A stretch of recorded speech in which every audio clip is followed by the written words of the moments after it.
சூரியனின் விழுதுகள் நிகழ்ச்சியில் இன்று உங்களை சந்திக்கின்றோம். இன்றைய நாளிலும் சமகால அரசியல் விடயங்களை பற்றி நாங்கள் ஆழமாக அலச தீர்மானித்திருக்கிறோம். இன்று எமது அழைப்பை ஏற்று இங்கே கலையகத்துக்கு வருகை தந்திருக்கின்றார் ஸ்ரீலங்கா சுதந்திர கட்சியினுடைய சிரேஷ்ட உபதலைவரும் பாராளுமன்ற உறுப்பினருமான அங்கஜன் ராமநாதன். வணக்கம். வணக்கம். எப்படி இருக்கீங்க? சும்மா இருக்கேன். நீங்கள் எப்படி இருக்கீங்க?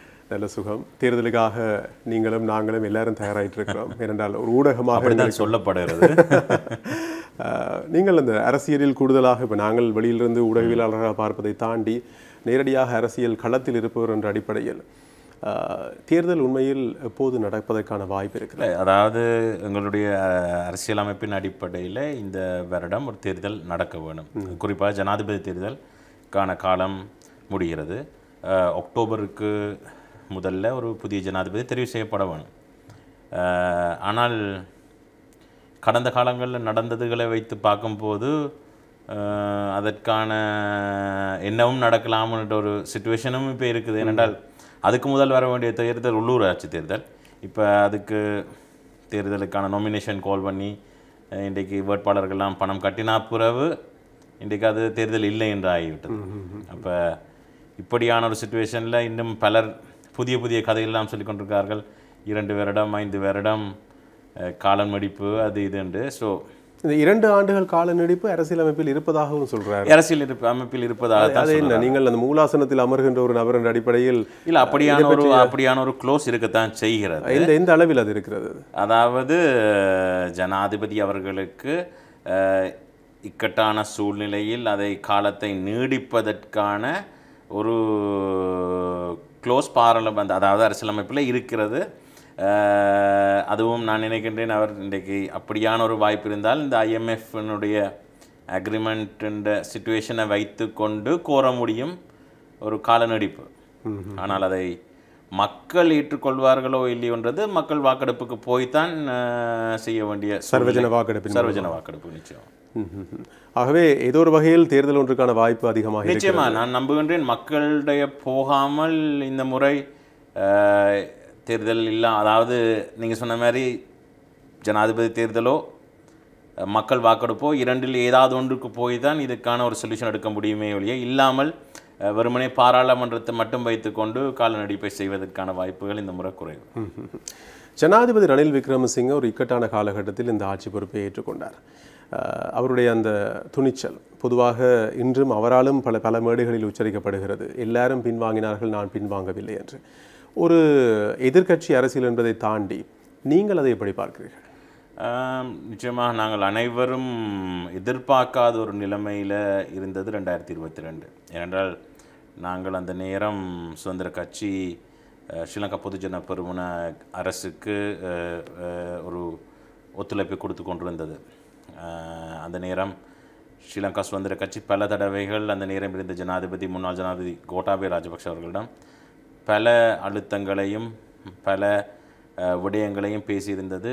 நாடு போகின்ற திசை வேறு, நீங்கள் எடுக்கின்ற தீர்மானங்கள் மக்களுக்கு எதிராக இருக்கின்றன சொல்லப்பட்ட போதிலும் அவர்கள் அதை சீர் செய்யாத பட்சத்தில் நாங்கள் ஸ்ரீலங்கா சுதந்திர கட்சி எதிர்கட்சி வரிசையில் வந்திருந்தது.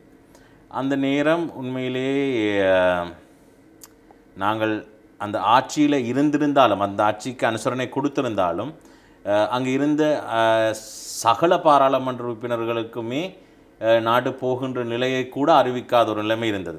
அப்போ மக்கள் மட்டுமில்லை, அங்கே இருந்த அரசியல் மட்டத்தில் இருந்த தலைவர்களுக்கு கூட உண்மையான நாடு போகின்ற திசையை அறிவிக்காமல் வைத்திருந்தார்கள். அதுவும் மிகப்பெரிய ஒரு குற்றம் என்று தான் நான் பார்க்குறேன். அப்படியான ஒரு சூழ்நிலையில் மக்களுடைய இயல்பு வாழ்க்கை ஸ்தம்பிக்கப்பட்டு பெட்ரோல் இல்லை, கேஸ் இல்லை, பால்மா இல்லை என்று சொல்லி பல பொருட்கள் இல்லாத ஒரு நிலைமை, மக்களுடைய வாழ்வாதாரம் சவால்களுக்கு உட்பட்டு பல விஷயங்களை அதாவது வரலாறில் காணாத பல சிக்கலை கண்டனாங்க. அப்படியான ஒரு சூழ்நிலையில் ஒருவர் அந்த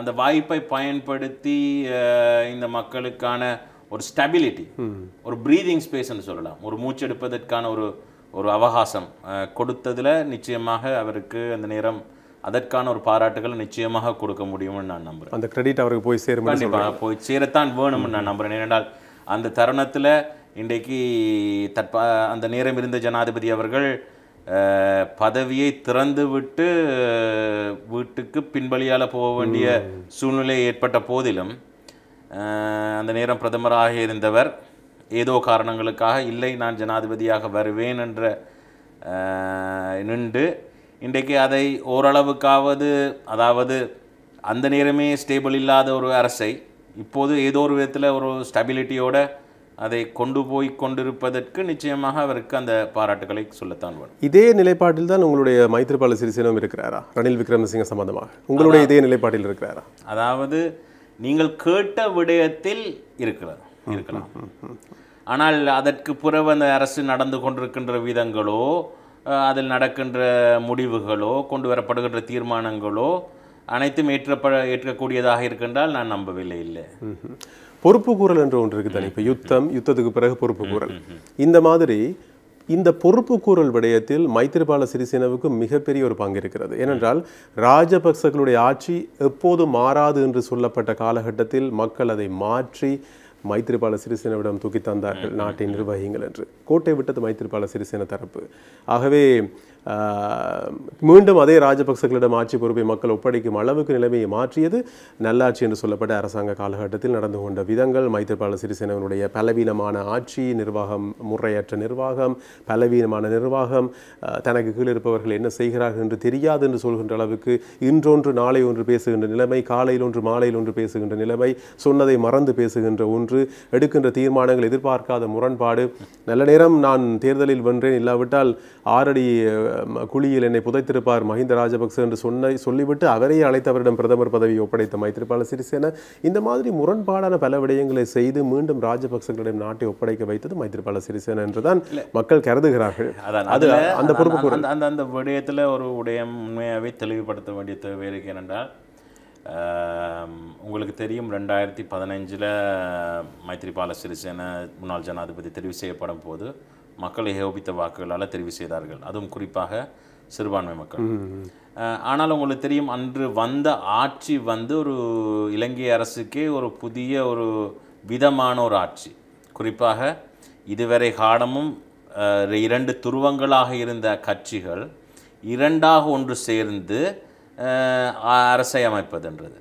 அப்போ நாங்கள் இதற்கான அனுபவங்கள் முந்தி இல்லை. ஆனால் இதுக்கு முன்பும் இருந்திருக்கிறது. ரணில் விக்ரமசிங்க அவர்கள் இப்படியான ஒரு சூழ்நிலையில் அதாவது ஸ்ரீலங்கா சுதந்திர கட்சியுடைய முழுவரும் ஐக்கிய தேசிய கட்சியுடைய முழு பாராளுமன்ற உறுப்பினரும் இணைந்து ஒரு தேசிய அமைச்சு அரசு உருவாக்கினது வரலாற்றில் இல்லை. அதாவது கொஞ்சம் பேர் இங்கே இருந்து போய் செய்து அப்படி இப்படின்லாம் நடந்திருக்குது. அதே நேரம் முன்னாள் ஜனாதிபதி மஹிந்த ராஜபக்ஷ இருக்கும்போது யூஎன்பியிலேருந்து ஒரு கொஞ்சம் பேர் போய் செய்தவர்கள், அதெல்லாம் வேறு. இது 2 கட்சி தலைவர்களுடைய சம்மதத்துடன் ஒரு ஒப்பந்தம், அதுவும் 2 பேரும் அரசில் ஒரு மிகப்பெரிய பங்கு, கூட்டணி ஆட்சி. அதுவும் ஜனாதிபதி அவர்கள் ஸ்ரீலங்கா சுதந்திர கட்சி, பிரதமர் அவர்கள் ஐக்கிய தேசிய கட்சி. அப்போ உங்களுக்கு தெரியும் 2 கட்சிகளுடைய கொள்கைகளும் இருதுருவமாகத்தான் இருந்தது. அதாவது ஒன்று இடதுசாரி சார்ந்தது, மற்றது ஒரு கேபிட்டலிஸ்ட் சார்ந்த ஒரு நியோ லிபரலிசம் சார்ந்த ஒரு. அப்போ 2 கொள்கைகளுக்கும் அரசு நடந்து கொண்டு போய்க்க பல கிளாஷஸ் தொடங்கிவிட்டது. குறிப்பாக மைத்ரிபால சிறிசேன ஜனாதிபதி அவர்கள் அவருடைய அரசியல் தளம் இருக்கிறது இடதுசாரி. இன்றைக்கு ஒரு ப்ரொடெக்ஷனிசம், இன்றைக்கு நிறுவனங்களை அதாவது விற்பது சார்ந்து, அதாவது தனியார்மயப்படுத்தல் சம்பந்தமாக மாற்று கருத்துக்கள் உள்ள ஜனாதிபதியாக இருந்தார். ஆனால் அதே நேரம் ஐக்கிய தேசிய சேர்ந்த தலைவர் முன்னாள் பிரதமர் இப்போதைய ஜனாதிபதி ரணில் விக்ரமசிங்க அவர்கள் கொஞ்சம் உங்களுக்கு தெரியும் அவருடைய சிந்தனை மேற்கத்திய நாடுகளுடைய நோக்கிய சிந்தனைகளும் அதே நேரம் கேபிட்டலிசம் சார்ந்த சிந்தனைகள். அப்போ 2லேயும் பல கிளாஷுகள் வர தொடங்கினது. அது மக்கள் முழுக்க அறிந்த ஒரு விடயம்.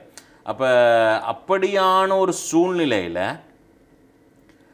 மக்களுடைய மனநிலையை அறிந்த பின்புதான் அந்த நேரம் அந்த 52 நாள் அரசுக்கு, அதுக்கு முதலே ஒரு தேர்தல் வந்து விட்டது. உங்களுக்கு தெரியும் உள்ளூராட்சி தேர்தல் புதிதாக தொடங்கப்பட்ட கட்சிக்கு கிட்டத்தட்ட 75% வாக்குகளை கொடுப்பதற்கு மக்கள் முன் நின்றார்கள்.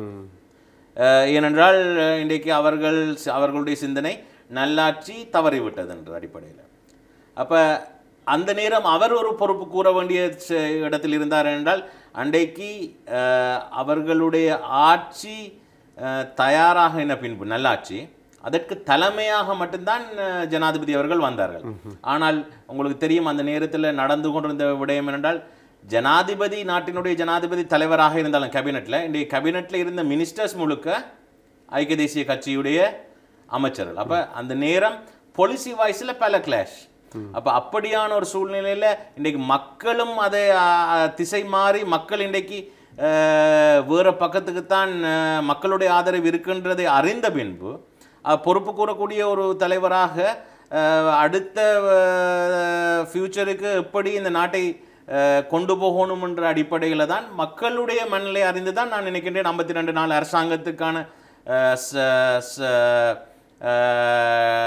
ஒரு அப்படியான ஒரு சூழ்நிலை வந்தது. ஆனால் அந்த நேரத்தில் வந்து சட்ட ஆலோசனை கூட அவர் பெறவில்லையா? என்ன தோற்று போனார், அதிலும் தோற்று போனார். ஆனால் அதில் அதாவது அந்த 52 நாள் அரசாங்கத்தில் உண்மையாக நடந்தது அந்த 52 நாள் அரசாங்கத்தில் இருந்த மொட்டுவை சேர்ந்தவர்கள் சொன்னார்கள் அவர்களுக்கான மெஜாரிட்டி இருக்குது, அதற்கான மெஜாரிட்டியை தாங்கள் ப்ரூவ் பண்ணுவோம். ஆனால் உங்களுக்கு தெரியும் அந்த 52 நாள் நடந்த பிரச்சனைகளில் இன்றைக்கு ஒரு நாளைக்கு அங்கால கூட ஒரு நாளைக்கு இங்கால கூடன்னு மாறி மாறி மாறி வந்து கடைசியாக பாராளுமன்றம் கலைக்கப்பட்டது. நீதிமன்றம் முதலில் பிழை என்று சொன்னது. பாராளுமன்றம் கலைக்கப்பட்ட பின்புதான் அதை நீதிமன்றத்தில் உட்படுத்தி அது நீதிமன்றம் பிழை என்று சொன்னது. அப்போ பாராளுமன்றத்தை கலைப்பதற்கான காரணங்களும் அந்த நேரம் ஒரு மெஜாரிட்டி கிளியராக ரெண்டு பக்கமும் ஒரு மெஜாரிட்டி இல்லாத பட்சத்தில் கலைக்க வேண்டிய சூழ்நிலை இருந்தாலும் கலைக்க முடியுமா இல்லையான்றதை தீர்மானித்து அவருக்கு ஆன ஆலோசனையை கொடுத்ததும் இந்த சட்ட நிபுணர்கள். அந்த அரசியல் அமைப்பை மாற்றிய சட்ட நிபுணர்கள் தான் அதுக்கான ஆலோசனையும் கொடுத்தது முடியும் என்று. அதற்கு பிறகு அதே நீதிமன்றம் அதில் இருந்த வேறு சட்ட நிபுணர்கள் சொல்கிறார்கள் அது இயலாதென்று. ஆகவே இது சார்ந்து நாங்கள் பேசுவது கொண்டு இல்லைன்னா நீதிமன்றம் சொல்லுகின்றது தான் கடைசி. ஆனால் அவர்கள் அந்த ஆலோசனையை பெற்றுத்தான் அந்த தீர்மானத்தை எடுத்தார்கள் என்றதை இந்த நேரம் நான் உங்களுக்கு சொல்ல முடியும். ஆகவே நான் நம்புகின்றேன் முழுமையாக அவர் பொறுப்பு கூறலை மீறவில்லை என்று தான் நான் நம்புகிறேன். என்றால் அந்த நேரம் அந்த சூழ்நிலையில் மக்களுடைய மனநிலையை அறிந்து தான் அந்த நேரம் அதற்கான திசையை மாற்றி அப்படியான ஒரு சூழ்நிலைக்கு சொல்லப்பட்டார். நான் திரும்ப அந்த பழைய கதைக்கு விரும்பவில்லை. ஆனாலும் கடைசியாக ஒரு கேள்வி, உயிர்த்த ஞாயிறு விடயத்தில் மைத்ரிபால சிறிசேன அவர்கள் நடந்து கொண்ட விதம் சரியா ஒரு ஜனாதிபதியா? இல்லை, அதாவது நீங்கள் ஒரு விடயத்தை பார்க்கணும். உயிர்த்த ஞாயிறு சம்பவம் என்றது உண்மையிலேயே ஒரு துயரமான சம்பவம். இன்றைக்கு மத ரீதியாக இன்றைக்கு எங்களுடைய நாட்டில் அதாவது இன்னும் ஒரு மதத்தை காரணம் காட்டி இன்றைக்கு ஒரு மதத்தாரை ஒரு தரப்பினரை பாதிக்கப்படுத்த வச்சிருக்கிறது. ஆனால் இன்றைக்கு அது யாரும் அதாவது மைத்ரிபால சிறிசேனா அவர்கள் இந்த இந்த வேலை திட்டத்தை செய்யவில்லை. செய்தவர்கள் இன்றும் வெளியில் இருக்கிறார்கள். ஆனால் இன்றைக்கு நீதிமன்றங்களோ இன்றைக்கு ஊடகங்களோ இன்றைக்கு முழுமையாக அதை சார்ந்தவர்கள் குற்றம் சாட்டுவது முழுமையாக மைத்ரிபால சிறிசேனாவில் மட்டும்தான். நீதிமன்றமும் சொன்னது தானே. நீதிமன்றம் சொல்லுகின்ற இது குற்றம் சாட்டுறதை தாண்டி அவர்கள் சொல்லுகிறார்கள் ஆக்ட் ஆஃப் நெக்லிஜென்ஸ். தகவல் தெரிந்தும் தகவல் தெரிஞ்சும்ன்றதை தாண்டி இன்றைக்கு அவர்கள் சொல்லியிருக்கிற குற்றச்சாட்டு இன்றைக்கு அவர்கள் ஜனாதிபதி நியமித்தவர்கள் தான் அந்த பதவியில் இருந்தார்கள். அந்த பதவியில் இருந்தவர்களுடைய அசமந்த போக்கு. அப்போ இன்றைக்கு அப்படியான ஒரு சூழ்நிலையின்படி நீதிமன்றம் தீர்ப்பு கொடுப்பதாக இருந்தால் இன்றைக்கு சென்ட்ரல் பேங்க் குண்டுவெடிப்புக்கு இது கொடுக்கணும், இந்த வேர்ல்ட் ட்ரேட் சென்டர் குண்டுவெடிப்புக்கான தீர்ப்பு கொடுக்க வேணும், இன்றைக்கு டெய்வல ஸ்டேஷனுக்கான குண்டுவெடிப்புக்கு ஸ்டேட்மெண்ட் தீர்ப்பு கொடுக்கணும். அப்படி பல கடந்த காலத்தில் நடந்த சம்பவங்களுக்கும் அப்படியான தீர்ப்புகள் கொடுக்கணும். அதாவது கீழிருப்பவர்கள் பிழை செய்தால் நியமித்தவர் அதுதானே ஓரளவுக்கு மேற்கத்திய நாடுகளில் பின்பற்றுகின்ற போக்காக இருக்கிறது. ஆகவே அந்த அப்படியான ஒரு புதிய ஒரு சரியான போக்கில் இந்த நாடு போகும்போது நாங்களும் அதுக்கு கூற சொல்ல இயலாது. நாங்கள் அதுக்கான பொறுப்பை எடுக்கிறதுக்கான வேலைத்தான் செய்ய வேண்டும் என்ற அடிப்படையில் நான் சொல்லுகிறேன், அவர் நியமித்தவர்கள் அந்த வேலையை சரியாக செய்யவில்லை என்றால் அவருக்கும் அந்த பொறுப்பு அதில் இருக்குதே ஒழிய.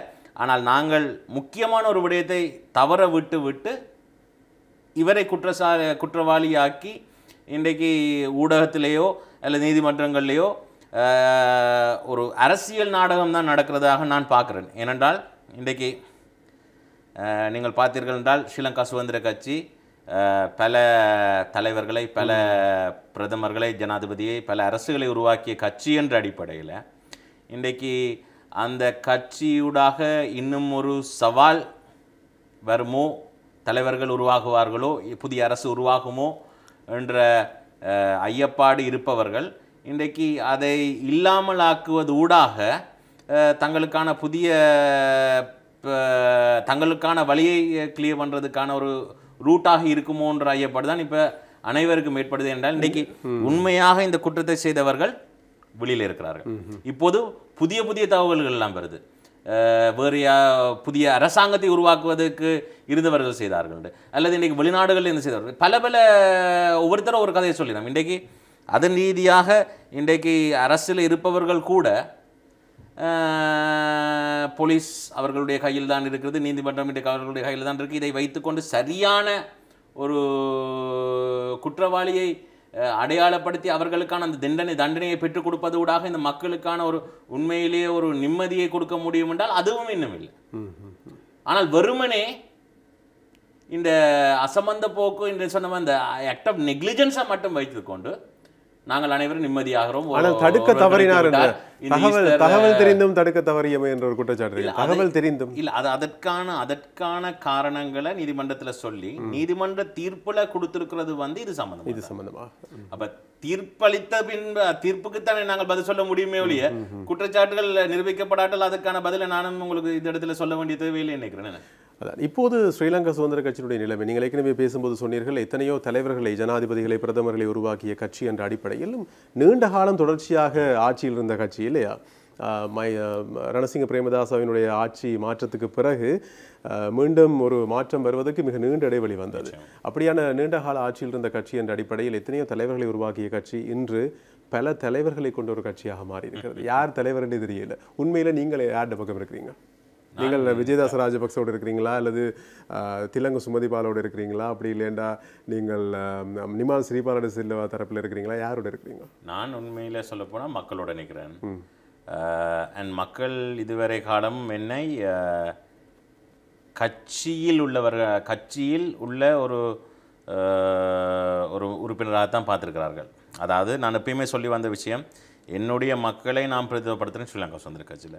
ஸ்ரீலங்கா சுதந்திர கட்சி என்னுடைய மக்களிடம் பிரதிநிதிப்படுத்தவில்லை. அந்த அடிப்படையில் ஸ்ரீலங்கா சுதந்திர கட்சியில் நான் தொடங்கிய காலம் தொட்டு இருந்திருக்கிறேன்ன்றதில் எந்த விதமான மாற்று கருத்தும் இல்லை. இப்பையும் அந்த கட்சியில் தான் இருக்கிறேன். ஆனால் நான் கட்சியோட நிற்கிறேன். கட்சியில் பல சவால்கள் இருக்கிறது. ஏனென்றால் நீங்கள் சொன்னதை போல எங்களுக்கு தெரியுதோ இல்லையோ பலருக்கு தெரியுது இந்த கட்சியுடைய பொட்டென்ஷியல்.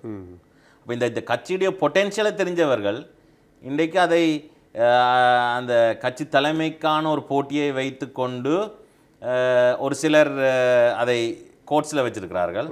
ஒரு சிலர் அந்த கட்சியுடைய தலைமையை கைப்பற்ற வேணும்ன்ற ஒரு வேலை திட்டம். ஆனால் நீங்கள் பார்த்தீர்கள் என்றால் கடந்த கால வரலாற்றில் சொல்லுது, இப்படித்தான் ஒரு கட்சியுடைய தலைமை மாறும் போகுது. அதற்கான போட்டியிட்டு பல விதங்களில் சிக்கல் சவால்களை தாண்டி தான் ஒரு தலைவர் வருவார். அது எவராக இருக்கட்டும். ஆனால் கட்சியுடன் இருக்கும்போது அந்த தலைவர் வரும்போது நாங்கள் அதில் தான் நாங்கள் இருந்து பயணிக்க போகிறோம்.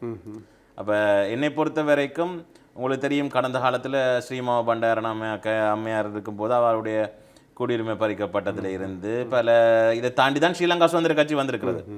8 ஆசனங்கள் அடிப்படையிலும் ஒரு காலகட்டத்தில் போனது. அப்போ இதில் ஒரு விடயத்தை நான் சொல்ல முடியும், கடந்த தேர்தலில் கூட எங்களுடைய கட்சியை சேர்ந்தவர்கள் போய் மொட்டு சின்னத்தில் போட்டிட்டு வெற்றி பெற்ற போதும் நான் ஒருவர் மட்டும்தான் ஸ்ரீலங்கா சுதந்திர கட்சி சின்னத்தில் போட்டிட்டு வென்ற ஒரே ஒரு உறுப்பினர் இலங்கையிலே. அந்த அடிப்படையில் நான் கட்சியோட தான் இன்னும் இருக்கிறேன். உங்களை ஏமாற்ற முடியல, ஆனால் மைத்ரிபால சிறிசேனவை கோட்டாபய தரப்பு ஏமாற்றி விட்டது. அப்படி சொல்ல முடியாது. முதலில் இந்த சின்னத்தில் போட்டிடுவோம், பிறகு பொது தேர்தலில் நாங்கள் பொதுவாக போட்டிடுவோம் என்று ஆசை காட்டி முதலில் ஜனாதிபதி தேர்தலிலே மொட்டு சின்னத்தில் கோட்டாபய ராஜபக்ச களமிறங்கினார். மைத்ரிபால சிறிசேன நம்பிக்கொண்டிருந்தார். பல மேடைகளில் சொல்லி நிச்சயமா. ஏனென்றால் உங்களுக்கு தெரியும், நாங்கள் எங்களுடைய ஒப்பந்தம் ஒன்று கைச்சாட்டப்பட்டது. கைச்சாட்டப்பட்டாலும் அந்த ஒப்பந்தத்தினுடைய பல விடயங்கள் நடைமுறைப்பட்டதாண்டா கேள்விக்குரிய. இன்றைக்கு எங்களுடைய வடகிழக்கு சார்ந்த விடயங்களையும் அந்த ஒப்பந்தத்தில் போட சொல்லி நாங்கள் அதுக்கும் அவர்கள் கையெழுத்தும் வைத்தார்கள். ஆனால் அது சார்ந்து நடைபெற்றதாண்டால் மிகப்பெரிய கேள்விக்குரிய. அது அதன் அடிப்படையிலேயே அந்த நேரம் நாங்கள் எதிர்கட்சிக்கு போக வேண்டிய சூழ்நிலை என்றால் அந்த நேரம் பல தடவைகள் மக்கள் சார்பில் நாங்கள் போகின்ற திசையை நாங்கள் பிழை என்றதை அழுத்தம் கொடுத்தும் அவர்கள் கேட்காத பட்சத்தில் வழி இருக்கவில்லை. அதான் உங்களை ஏமாற்ற முடியல கோட்டாபய ராஜபக்ச தரப்பினரா? சரி, இந்த தேர்தல் என்று சொல்லும் போது நீங்கள் அந்த தேர்தலிலே ஸ்ரீலங்கா சுதந்திர சின்னத்துடைய கை சின்னத்திலே போட்டியிடுகின்ற போது பிரசார மேடைகளில் தமிழீழ விடுதலை புலிகளுடைய பாடல்களுக்கு ஒத்த பாடல்களை எல்லாம் ஒளிபரப்பினீர்கள் என்ற ஒரு குற்றச்சாட்டு இருந்ததா இல்லையா? எந்த தேர்தலில் நீங்கள் சொன்னீங்க? கடைசியா நீங்கள் கடைசி தேர்தலில் அப்படி ஒரு சம்பவமே நடக்கவும் இல்லை. எந்த இடத்துல உங்கள் பிரசார மேடைகளில் எந்த ஒரு புரட்சி பாடல்கள் பயன்படுத்தப்படவில்லை. அதாவது 2020 தேர்தலில் எந்த ஒரு அப்படியான ஒரு சம்பவமோ அப்படியான ஒரு குற்றச்சாட்டோ இல்லை. அதுக்கு முன்னது கடந்த காலத்தில் இருந்திருக்கலாம். அப்போது நீங்கள் எந்த கட்சியில் இருந்தீர்கள்? நானும் இதே கட்சியில் தான் இருந்தேன். அப்போது அதை நீங்கள் செய்யும்போது சட்ட சிக்கல்கள் வரவில்லையா? இல்லை, அதாவது புரட்சி பாடல்கள்ன்றது வேற, நீங்கள் சொல்றது போல தடை செய்யப்பட்ட பாடல்கள்ன்றது வேற. புரட்சி பாடல்கள்ன்றது யாரும் போடலாம் நான் நினைக்கிறேன். என்றால் தடை செய்யப்படாத பாடல்கள்ன்றது புரட்சி பாடல்கள். அது எங்களை பொறுத்த வரைக்கும் எங்களுடைய மக்களுக்கு ஊக்கம் தரக்கூடிய ஒரு பாடலாக இருக்கும். அதே நேரம் நான் வெளிப்படையாக சொல்லியிருக்கிறேன், நான் தலைவர் இருக்கும் வரை நான் அரசியலுக்கு வர வேண்டிய தேவை இருக்கவில்லை எனக்கு. அவர் இல்லாத பிறகு அவர்களூடாக எங்களுக்கு தீர்வு கிடைக்க மாட்டதுன்ற பின்பு தான் நான் அரசியலுக்கு வந்தேன். ஆகவே அதாவது அவரால் கவரப்பட்டவன் நான் என்றதை நான் பல தடவைகள் ஓப்பனாகவே சொல்லியிருக்கிறேன். ஆகவே அந்த புரட்சி பாடல்ன்றது தமிழருக்கு அது ஒன்றானது. அதை யார் போட இல்லாத யார் சொல்றது? அவரால் கவரப்பட்டவர் நீங்கள் இருந்திருக்க வேண்டிய தரப்பு வீட்டு சின்னமாக இல்லையா இருந்திருக்க வேண்டும்? வீட்டு சின்னத்தில் இருக்கிறவர்கள் வீட்டுக்குள்ளேயே குந்தி இருக்கிறார்கள், ஒரு மக்களுக்கு செய்கிறார்கள் என்ற அடிப்படையில் மக்களுக்கு செய்ய வேண்டும். அது எங்கிருந்து போய் செய்ய முடியுமோ அங்கிருந்து செய்ய வேணும்ன்றதான் என்னுடைய நோக்கமே ஒழிய ஸ்ரீலங்கா சுதந்திர கட்சிக்கு ஒரு இடம் எடுத்து கொடுக்கணுமோ அல்ல வீட்டு சின்னத்துக்கு ஒரு இடம் எடுத்து கொடுக்கணுமோன்றதை தாண்டி எனக்கு என்னுடைய மக்களுக்கு அந்த நேரம் தேவைப்பட்டதை யாரோடாக செய்ய முடியுமோ அதை செய்து கொடுக்க வேணும்ன்றதான் நோக்கமாக இருந்தது. சரி, இப்போது விஜயதாச ராஜபக்சவினுடைய அந்த தலையீடு இது ரணில் விக்ரமசிங்கனுடைய ராஜதந்திர நகர்வாக வெளியிலிருந்து சிலர் பார்க்கிறார்கள். நீங்கள் எப்படி பார்க்கிறீர்கள்? விஜயதாச ராஜபக்ச உள்ள வந்தது மைத்ரிபால சிறிசேனவுக்கு தெரியாமலேயே அவரை ஏமாற்றுகிற ஒரு வேலை திட்டமா? நான் நம்பவில்லை அப்படி என்று. அதாவது இன்றைக்கு ரணில் விக்ரமசிங்க அவர்கள் ஜனாதிபதி அவர்கள் ஒரு பழைய ஒரு அனுபவம் பழுத்த அரசியல்வாதி என்ற அடிப்படையில் மக்கள் இந்த சிந்தனைக்கு வருவதில் சந்தேகம் இல்லை. ஆனால் நான் நம்பவில்லை அப்படியான ஒரு சூழ்நிலை தான் இங்கு காணப்படுகிறது. ஏனென்றால் இன்றைக்கு ஸ்ரீலங்கா சுதந்திர கட்சியுடைய தலைவர் அடிப்படையில் முன்னாள் ஜனாதிபதி மைத்ரிபால சிறிசேன அவர்கள்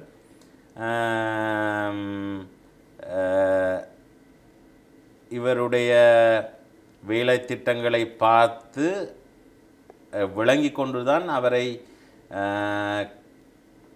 கொஞ்சம் கொஞ்சமாக கட்சிக்குள் இன்ட்ரடியூஸ் பண்ணி கொண்டிருந்தார். மறுபடியும் அவரும் ஏற்கனவே ஸ்ரீலங்கா சுதந்திர கட்சியில் இருந்து போனவர் என்ற அடிப்படையில் அது மட்டுமில்லை, உங்களுக்கு தெரியும் கடந்த மாதம் ஸ்ரீலங்கா சுதந்திர கட்சியிலிருந்து தலைவர் பதவியிலிருந்து முன்னாள் ஜனாதிபதி ராஜினாமா செய்து அவராகவே தான் கட்சியுடைய நிறைவேற்று உறுப்பினர்களை கொண்டு புதிய தலைவராக தெரிவு செய்யப்பட்டது விஜயதாச ராஜபக்ச. ஆகவே நான் நம்பவில்லை இது எந்த விதத்திலும் எவருடைய நிகழ்ச்சி நிரலாக இருக்குமோ. நீங்கள் சொன்ன மாதிரி தற்போதைய ஜனாதிபதி அவர்களுடைய நிகழ்ச்சி நிரல்ன்றதை நான் நம்பவில்லை. கட்சிக்கான ஒரு புதிய தலைமை தேவை, ஒரு புதிய கொள்கை தேவை, புத்துணர்ச்சி தேவை. அதன் அடிப்படையிலேயே நான் நம்புகின்றேன் ஒரு புதிய தலைவர் உருவாக்கப்பட்டது. அன்று நிமால் சிறிபால சில்வா தலைமையில் நடந்த கூட்டத்துக்கு நீங்கள் போனீர்களா? இல்லை, போகல. அப்படின்னா நீங்கள் அந்த தரப்பில் இல்லை. நீங்கள் இருப்பது விஜயதாச ராஜபக்ச மைத்ரிபால சிறிசேன தரப்போடு. இல்லை, நான் இருப்பது கட்சியில். கட்சிக்கான தலைமைக்கு பல குழுக்கள் போட்டியிடினோம். இன்றைக்கு நீதிமன்றமும் யார் கட்சியுடையது யாருடைய கட்சின்றதை எந்த குழு சரின்றதை தெரிவு சொல்லல. ஆனால் இப்போதைக்கு மைத்திரிபால சிறிசேனவும் இடைக்கால தடையில் இருக்கிறார், விஜயதாச ராஜபக்சவும் இடைக்கால தடையில் இருக்கிறார். நிச்சயமாக. ஆனால் அதாவது இப்போ நீங்கள் போய் நீதிமன்றத்தில் இன்றைக்கு நான் இந்த ஷோ நடத்தக்கூடாதுன்னு சொல்லி போய் நான் கோர்ட்ஸுக்கு போனால் அவர்கள் அந்த தடை உத்தரவை உடனே தருவார்கள். ஆனால் தடை உத்தரவில் போய் விவாதித்தா தான் அது சரியா பிள்ளையா, நான் என்னத்துக்காக அந்த தடை உத்தரவை கேட்டேன்ன்றது ப்ரூவ் ஆகும். தீர்ப்பு வரும் வரை காத்திருந்தால் தான் இன்றைக்கு யார் சரின்றது தெரியும். ஆனால் முன்னாள் ஜனாதிபதி மைத்ரிபால சிறிசேனா தான் கட்சியின் தலைவர் என்ற அடிப்படையில் எந்த மாற்று கருத்தும் இல்லை தானே. அதனால தான் ஜனாதிபதி நீதிமன்றம் அவருக்கு தடை உத்தரவை கொடுத்தது. கட்சி தலைவராக இருந்தபடியாகத்தான் அவருக்கு தடை உத்தரவு கொடுத்தது.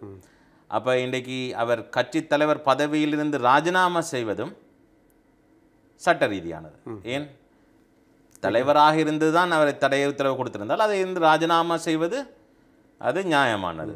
அதற்கு பிறகு நிர்வாக உறுப்பினர்கள் சேர்ந்து அதை ஒரு புதிய தலைவரை தெரிவு செய்யும் போது நான் நம்புகின்றேன் அதுவும் நியாயமான ஒரு செயலாகத்தான் இருக்க வேண்டும். ஆனால் நீதிமன்றம் அதற்கும் தடை உத்தரவு கொடுத்த போதிலும் இன்றைக்கு நான் நம்புகின்றேன் அது வெகு விரைவில் அது சார்ந்த உண்மைகள் வரலாம்.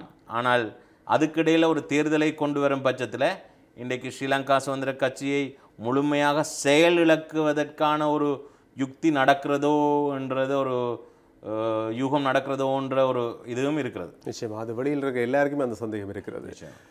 இப்போது தமிழ் வேட்பாளர் பற்றி அதிகம் பேசப்படுகிறது. இந்த தமிழ் வேட்பாளரால் என்ன பிரயோசனம் இருக்கிறது, என்ன செய்ய முடியும், எதை இலக்காக கொண்டு எந்த நோக்கத்துக்காக இப்படி ஒரு பேச்சு வந்தது? இல்லை, கடந்த காலத்தில் தமிழ் வேட்பாளர்களை நியமித்திருக்கிறார்கள், அதுக்காக வாக்கும் அளித்திருக்கிறோம். இப்போது அதுக்கு ஏன் வாக்களித்தோம் என்று பார்த்தோம்னா அந்த காலகட்டத்தில் எங்களுடைய ஐக்கியத்தை காட்ட, எங்களுடைய ஒற்றுமையை காட்ட, நாங்கள் கொள்கையில் தீவிரமாக இப்படி இருக்கிறோம் என்றதை காட்டுவதற்கு. ஆனால் அதனூடாக எண்ணத்தை பெற்றோம் என்றதில் இன்னமும் சந்தேகம் இருக்கிறது எங்களுக்கு. அதற்கு பிறகு வந்த பேச்சுகள் கூட இன்றைக்கு அந்த பொது வேட்பாளரை நியமித்தது, அவருக்கான வாக்கை சேகரித்தது இன்னும் ஒரு வேட்பாளர்களுக்காக ஆதரிப்பதற்காக, அதாவது பின் வழியால் இன்னும் ஒரு வேட்பாளரை ஆதரிக்கிறதுக்காகத்தான்ன்றது கூட பேச்சுவார்த்தைகள் கடந்த காலத்தில் வந்தது. அப்போ மறுபடியும் அப்படியான ஒரு சூழ்நிலை இங்கே வரும்போது பலருக்கும் பல சந்தேகம் ஏற்படுது.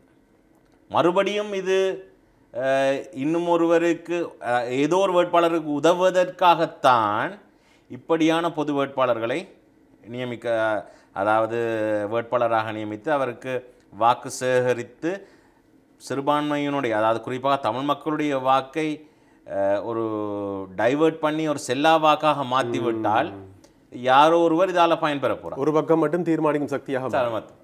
அப்போ அதனூடாக இன்றைக்கு ஒருவருக்கு நாங்கள் அன்கண்டிஷனல் சப்போர்ட் கொடுக்க போகிறோம். கண்டிஷனல் சப்போர்ட்டும் இல்லை, நிபந்தனையற்ற ஆதரவு என்றால் இப்போது இன்றைக்கு நாங்கள் இதுவரை காலமும் 2 முக்கிய கட்சிகளிலிருந்து வருகின்ற வேட்பாளர்களோட பேச்சுவார்த்தை வைத்து அந்த பேச்சுவார்த்தையில் நிபந்தனைகள் வைத்துத்தான் இதுவரைக்கும் பேச்சுவார்த்தை, அதை கடந்த காலங்களில் கிட்டடிய காலங்களில் அப்படி தான் நடந்திருக்கு. நிறைவேற்றப்பட்டதோ இல்லையோ அப்படிதான் நடந்திருக்கு அந்த பேச்சுவார்த்தை. ஆனால் இம்முறை அப்படியும் இல்லாமல் இதை பற்றி பேசும்போது மறுபடியும் ஒரு நிபந்தனையற்ற ஆதரவை யாருக்கும் கொடுப்பதற்கான திட்டங்கள் இருக்கிறதோன்ற சந்தேகம் தான் ஏற்படுது. ஆனால் ஒரு விடயத்தை நாங்கள் யோசிக்கணும், மக்களை முன்னுக்கு நான் நினைக்கிறேன் நாங்கள் எல்லோருமே வைக்க வேணும். என்றால் இன்றைக்கு எங்களுடைய மக்கள் மிக மிக கஷ்டப்பட்ட, எல்லாத்தையும் இழந்து ஒரு சூழ்நிலையில் இருக்கிறோம். குறிப்பாக யுத்தத்தில் உயிர் உடைமைகள் எல்லாத்தையும் இழந்து இன்றைக்கு எங்களுடைய எதிர்காலத்தை இழந்து போன ஒரு சூழ்நிலையில் இருக்கிறோம். என்றால் இன்றைக்கு நான் உதாரணத்துக்கு என்னுடைய மாகாணத்தை பற்றி சொல்ல முடியும் உங்களுக்கு. இன்றைக்கு எங்களுடைய மாவட்டத்தில் எந்த ஒரு சனத்தொகை குறைந்து கொண்டு போகிறது பாரிய அளவில், குறிப்பாக இளம் சமுதாயம். ஏன், பொருளாதார முன்னேற்றத்தை நோக்கி வாய்ப்புகளை தேடி வேறு வேறு பிரதேசங்களுக்கு வந்து கொண்டிருக்கிறார்கள். இன்றைக்கு நீங்களும் கூட உங்களுடைய பிரதேசங்களில் இருந்து இங்கே ஒரு முன்னேற்றத்தை வாய்ப்புகளை தேடி தானே வந்திருக்கிறோம். அப்போ ஏன் அது எங்களோட பிரதேசங்கள்லேயே அதை செய்ய முடியாமல் போனான்டா, இன்றைக்கு எங்களுடைய மாவட்டம், எங்களுடைய மாகாணங்கள் மற்ற இதர மாகாணங்கள் எடுத்த முன்னேற்றம் அளவுக்கு இன்னும் இல்லை. என்றால் எங்களுக்கு யுத்தம் நடந்த காலகட்டத்தில் எங்களுக்கு அபிவிருத்தி தடை செய்யப்பட்டிருந்தது. அப்போ இன்றைக்கு யுத்தம் முடிந்த பிறகும் அதை நாங்கள் மற்ற இருக்கிற 7 மாகாணங்களோட ஒப்பிட்ட நிலைமைக்கு வந்துட்டோமாண்டா இல்லை, இன்னும் கடைசி மாகாணங்களாக தான் நாங்கள் வடக்கு கிழக்கு இன்னும் இருக்கிறது. காரணம் என்னென்றால் அபிவிருத்தியை பிரதானப்படுத்துகின்ற போது அபிவிருத்தியை காட்டி ஏமாற்ற பார்க்கிறார்கள். அபிவிருத்தி அல்ல, உரிமைதான் முக்கியம் என்ற ஒன்று அங்கே அதிகமாக ஏற்றுக்கொள்ளப்பட்ட பதில் சொல்லிவிட்டீங்கள். என்ன சொல்லுவோம், அதாவது அபிவிருத்தியை நாங்கள் தான் புறக்கணித்திருக்கிறோம். ஏனென்றால் இன்றைக்கு உரிமைதான் முக்கியம் முதல் வேணும். ஆனால் இன்றைக்கு அதை செய்யும் பட்சத்தில் நாங்கள் என்னத்தை செய்துட்டோம்டா, இன்டிரெக்ட்லி எங்களுடையவர்களுக்கு வாழ்றதுக்கான உகந்த பிரதேசமே இல்லாமல் ஆக்கிவிட்டோம். இன்றைக்கு அதனால எங்களோட இளம் தலைமுறை எங்களுடைய பிரதேசங்களை விட்டு போய் போய் போய் வேறு வேறு தென்பகுதிக்கு போய் இப்போ வெளிநாடுகளுக்கும் போகிறார்கள். உங்களுக்கு தெரியும், காலம் காலமாக எங்களுடையவர்கள் வெளிநாடுக்கு போய் சென்றிருக்கார்கள். அந்த 22க்கு பிறகு 22 பொருளாதார நெருக்கடிக்கு பிறகு ஒரு பேட்சாக அதிகமாக போகிற இதை பார்க்கலாம். நீங்கள் எங்களோட ஊருக்கு போனீங்கன்னா ஒவ்வொரு கிராமத்திலையும் இன்றைக்கு கனடாவுக்கு போகிறோம், லண்டனுக்கு போகிறோம், ஃப்ரான்ஸுக்கு போகிறோம்னு சொல்லி கொண்டிருக்க தம்பி மாதிரி இருக்குன்னா போயிட்டு திருப்பியும் வேறினமேன் இன்றைக்கு போயும் பிரயோசனம் இல்லை. ஏனென்றால் இன்றைக்கு இவர்களுடைய கல்விக்கேற்ற வேலை வாய்ப்புக்கான ஊதியத்திலிருந்து அந்த வாழ்க்கை செலவை அங்கே நடைமுறைப்படுத்த முடியாமல் இருக்கு. ஆனால் இப்படியே இளம் தலைமுறை போய்கொண்டிருக்குமானால் இன்றைக்கு நீங்கள் சொன்ன அந்த உரிமை எங்களுடைய இலக்கை அடைந்த பின்பு யாரை வச்சு நாங்கள் எங்களோட பிரதேசத்தை நாங்கள் கட்டி எழுப்ப முடியும்? அப்போ இன்றைக்கு நான் உரிமை வேணாம் என்று சொல்லவில்லை. இன்றைக்கு எது ப்ரையாரிட்டி என்றது, எது முக்கியம் என்றதை நாங்கள் முதல் அறிஞ்சிருக்கணும். இது உரிமை நிச்சயமாக அவசியமானது. ஆனால் நாங்கள் வாழ்ந்தால்தான் அந்த உரிமையை அனுபவிக்க முடியும். இதை எப்படி அந்த தமிழர் முஸ்லீம் என்று பார்க்கும்போது அந்த யுத்த காலம் பிறகு நெருக்கடி காலம் தமிழர்கள் எப்படி கையாண்டார்கள் என்பதை நீங்கள் சொன்னீர்கள். பொதுவாக இல்லாது முஸ்லீம்களை பற்றியும் சொல்லுங்கள். முஸ்லீம்கள் அந்த காலகட்டத்தையும் இந்த நெருக்கடி காலகட்டங்களை உரிமை சார்ந்த விஷயங்களோட தங்கியிருந்தார்களா, அபிவிருத்தியிலும் அவர்கள் இருந்தார்களா? அவர்களை பொறுத்த வரைக்கும் அவர்கள் தெளிவான ஒரு போக்கில் தான் இருந்திருக்கார்கள்ன்ற மாதிரி தான் எனக்கு தெரிகிறது. அவர் சகோதர இனங்கள் தான். இன்றைக்கு எந்த குறையும் நான் சொல்லவில்லை அவர்களில். அவர்கள் தெளிவாக அவர்களுடைய பார்வை இருக்கிறது. ஏனென்றால் இன்றைக்கு அரசியல் என்று சொல்லும் போது இன்றைக்கு அவர்கள் எல்லா அரசியல் பக்கத்திலையும் தங்களுடையவர்கள் இருக்கிறார்கள். எல்லா அரசு அலுவலகங்களிலும் இருக்கிறார்கள், அரசு அலுவலகங்களிலும் இருக்கிறார்கள், அரசியல் கட்சிகளிலும் இருக்கிறார்கள். யார் வந்தாலும் இன்றைக்கு அவர்களுக்கு எந்த தடையும் இல்லை. ஆனால் எங்களை பொறுத்த வரைக்கும் நாங்கள் எதிர்க்கட்சி அரசியலே செய்து பழகினவர்கள். எதிர்ப்பு அரசியல். அப்போ இன்றைக்கு எங்களுக்கு யாருமே கொண்டு வர முடியாத ஒரு சூழ்நிலை இருக்குது இது அபிவிருத்தி திட்டங்கள். ஆனால் அவர்கள் ஒரு பக்கம் எதிர்கட்சியில் கொஞ்சம் உறுப்பினர்கள் இருந்தால் ஆளுங்கட்சியிலேயும் அவர்களுக்கு உறுப்பினர்கள் இருக்கு. அப்போ மாறி மாறி மாறி அந்த மக்களுக்கு முன்னேற்றம் வந்து கொண்டே இருக்கிறது, அபிவிருத்தி வந்து கொண்டே இருக்கிறது. இன்றைக்கு சொல்லப்போனால் இன்றைக்கு அவர்களுடைய சனத்தொகை கூட அதிகரித்து கொண்டிருக்கிறது. அப்போ இன்றைக்கு அது குற்றம் என்று சொல்லவில்லை. ஆனால் இன்றைக்கு இலங்கையில் உள்ள சனத்தொகை வீதம் மாற்றப்பட்டு கொண்டிருக்கிறது. ஏனென்றால் இது இது இது ஒரு நிகழ்ச்சி நிரல் என்று சொல்லவில்லை, இது யாரோ செய்கிறார் என்று சொல்லவில்லை.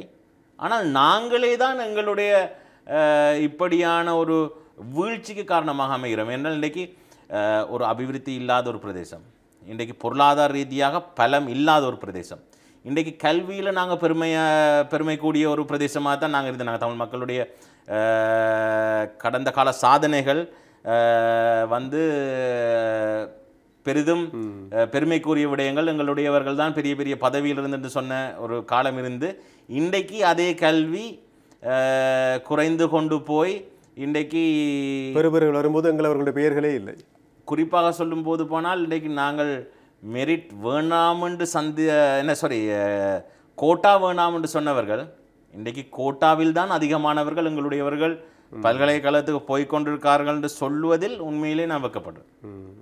அப்படியான ஒரு சூழ்நிலைக்கு நாங்கள் பின்தள்ளப்பட்ட பின்பு இன்றைக்கு நாங்கள் இந்தளவு காலம் செய்த அரசியல் சரின்றதை என்னென்று வச்சு நான் சொல்ல முடியும்? அதாவது எங்களுடைய அரசியல் எப்படி சரியாக இருந்திருக்கும் என்றால் இன்றைக்கு உரிமையை பெறுவதற்காகத்தான் போகிறோம். ஆனால் இதுவும் அதில் முக்கியம். இதை நாங்கள் இழக்காமல் எங்களுடைய உரிமைகளை பெற வேண்டும் என்றால் நாங்கள் இதையும் வைத்துக்கொண்டு தான் சைமல்டேனியஸில் 2 பாதைகளையும் போயிருக்க வேண்டுமே ஒழிய நாங்கள் அது பின்பு தான் இது கிடைக்கும் என்றால் நாங்கள் செய்து கொண்டிருந்த அரசியல் எங்களுடைய, அதாவது சொல்லினோம், கட்டில வித்து தூக்கத்தை வாங்குற மாதிரி, கண் பார்வையிலிருந்து நாங்கள் சன்கிளாஸ் வாங்குற மாதிரி தான். அதான் வடக்கு கிழக்கு மக்களால் ஏற்றுக்கொள்ளப்பட்ட தமிழ் தேசிய அரசியல் முழுமையாக இழந்து போன ஒரு அரசியல், தோல்வி அடைந்த அரசியல் என்று நீங்கள் சொல்கின்றீர்கள். தோல்வி அடைந்த அரசியலை தாண்டி இன்றைக்கு என்னை பொறுத்த வரைக்கும் இப்போது அதிலிருந்து அந்த கொள்கைகளை வைத்துக்கொண்டு அரசியல் செய்பவர்கள் நேர்மையற்றவர்கள் என்று நான் சொல்றேன். ஏனென்றால் இன்றைக்கு அவர்கள் நேர்மையாக இருந்திருந்தால் இன்றைக்கு இந்த மக்கள் படுகின்ற அவலங்களை நிச்சயமாக அறிந்திருப்பார்கள்.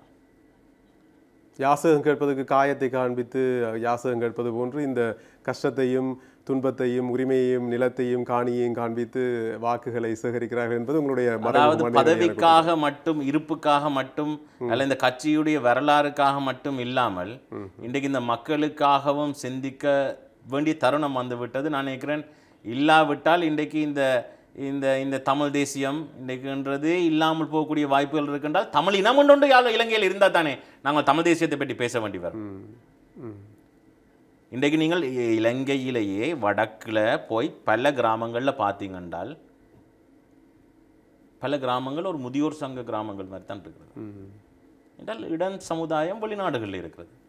இன்றைக்கு அதில் எத்தனை பேர் மறுபடியும் வர போகிறார்கள்? உண்மையை கதைப்பமே. இன்றைக்கு அதுலேருந்து செகண்ட் ஜென்ரேஷன் தேர்ட் ஜென்ரேஷன் மறுபடியும் வருவினமா? எங்களுடைய மொழி தெரியுமா அவர்களுக்கு? எங்களுடைய ஊர் தெரியுமா? உறவு தெரியுமா?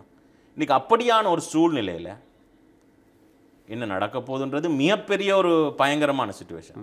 அப்போ நாங்கள் இந்த நேரம் ராஜதந்திரம் சாதுரியமாக எங்களுடைய சகோதர இனம் எப்படி அரசியல் ரீதியாக அவர்களுடைய அபிவிருத்தியையும் பெறுகிறார்கள், உரிமையையும் பெறுகிறார்கள் என்றதை நாங்களும் அதிலிருந்து சில பாடங்களை கற்றுக்கொள்ளலாம் நான் நம்புகிறேன். இப்போது இலங்கை ஜனாதிபதி ரணில் விக்ரமசிங்க தலைமையிலே அவர்கள் கூறுகிறார்கள் 13 நிறைவேற்ற தருகிறோம் என்று. ஆனால் இப்பவும் அதே பேச்சுதான். கிடைக்காத காணி உரிமை, கிடைக்காத போலீஸ் அதிகாரம், இதை வைத்து கிடைக்கின்ற 13 நிராகரிக்கிற நிலைமை காணப்படுவதாக ஒரு குற்றச்சாட்டு. நான் என்னுடைய கருத்தை பதிவு செய்யவில்லை, பொதுவாக ஒரு குற்றச்சாட்டு இருக்கிறது. இதை நீங்கள் எப்படி பார்க்கிறீர்கள்?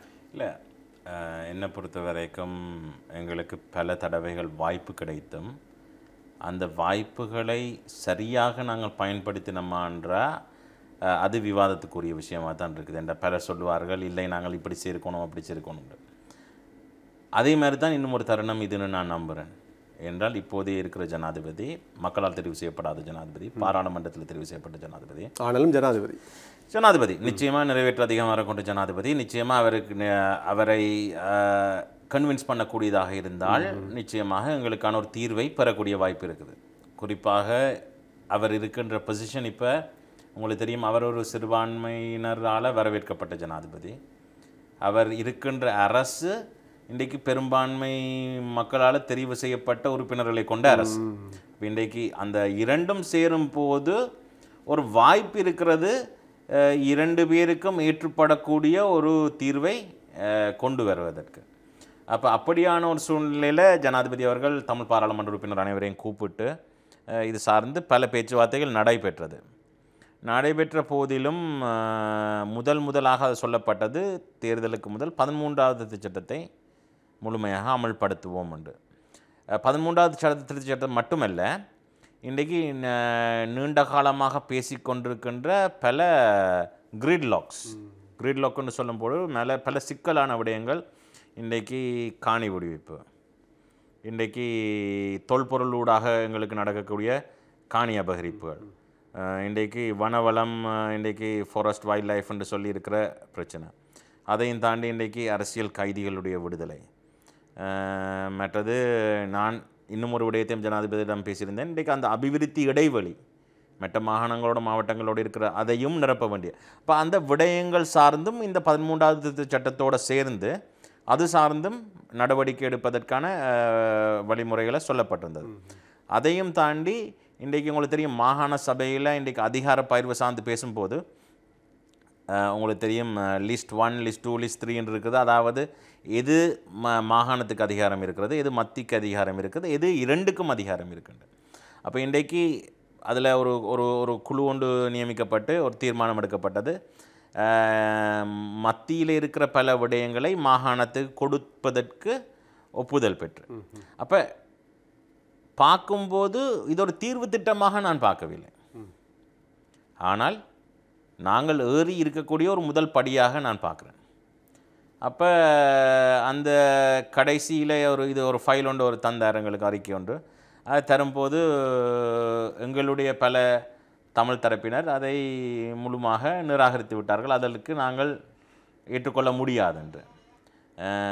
ஆனால் அந்த இடத்தில் நான் ஜனாதிபதியிடம் சொன்ன ஒரு விடயம், நீங்கள் சொன்னது உங்களுடைய உரையிலேயே முதல் இந்த கூட்டத்தை நடத்தும் போது ஒரு குறுகிய கால திட்டம், ஒரு நீண்ட கால திட்டம் என்ற அடிப்படையில் தான் நாங்கள் போவோம் உண்டு. அப்போ நீங்கள் சொல்லுகின்ற இந்த அறிக்கையை நாங்கள் குறுகிய கால திட்டமாக, உடனடி திட்டமாக நாங்கள் ஏற்றுக்கொள்ள முடியும். ஆனால் நிச்சயமாக எங்களுக்கு தேவைப்படுகின்ற இந்த யாப்பு மாற்றமாக இருக்கட்டும், இன்றைக்கு இதர விடயங்களாக இருக்கட்டும், அதிகார பயிர்களுடைய முழுமையான விடயங்களாக இருக்கட்டும், அதை நிச்சயமாக அது சார்ந்து பேசுவோம். இந்த 13லேயும் ஒரு விடயம் சொல்லப்பட்டது, காணி அதிகாரம் செயல்படுத்த முடியும், தேசிய காணி குழு ஒன்றை நியமித்து அதனூடாக செய்ய முடியும். ஆனால் போலீஸ் அதிகாரம் என்பது கொஞ்சம் தாமதமாகத்தான் பேச வேண்டும் என்றது. அதிலும் ஒரு நியாயப்பாடு ஒன்று இருந்ததாக நான் பார்த்தேன். என்றால் இன்றைக்கு உங்களுக்கு தெரியும், இலங்கையில் உள்ள போலீஸ்